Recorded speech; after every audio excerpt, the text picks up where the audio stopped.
This is a story of love. Back in 1650, France was reeling from war. Poverty was overwhelming. The political system was chaotic. 6 women in Le Puy, France, knew they had to do something. They divided the city to address the unmet needs they saw, especially the poor, struggling women living on the streets. Other people saw the love in their work and joined them. They formed a community, the Sisters of St. Joseph.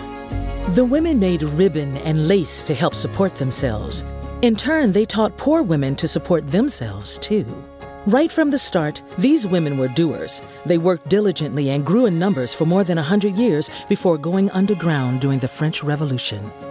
The sisters re-established in 1807 by Mother Saint John Fontbonne in Lyon, France. And as word of the sisters' good deeds grew, their community grew.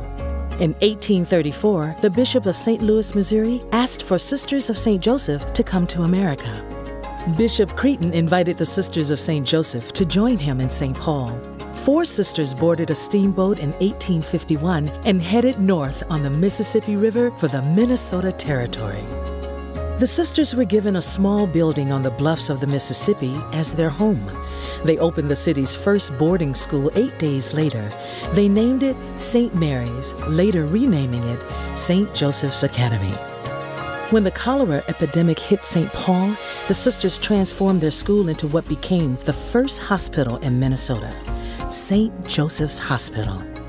Throughout the years, the Sisters of St. Joseph focused mainly on education and healthcare in the Twin Cities, Greater Minnesota, and North Dakota. Sisters founded and staffed parish schools, high schools, and several hospitals.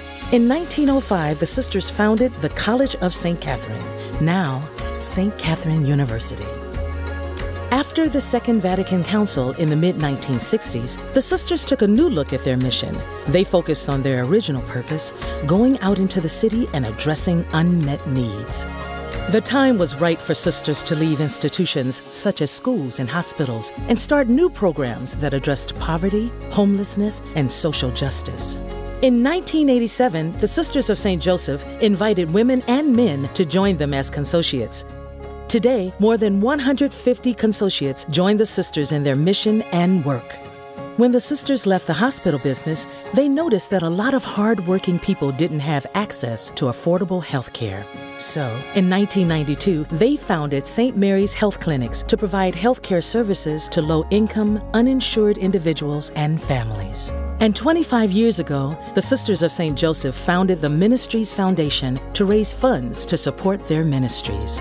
The sisters have supported new immigrants since the late 1800s. Today, immigrants who need to navigate in a new culture with its difficult language are served by Learning in Style School and the Children's Room.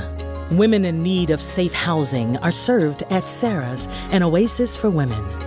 St. Mary's Health Clinics are still greatly needed.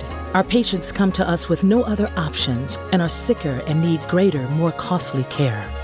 Those committed to justice for all are served by our Justice Commission, which is rooted in the belief that justice is the work of all of us.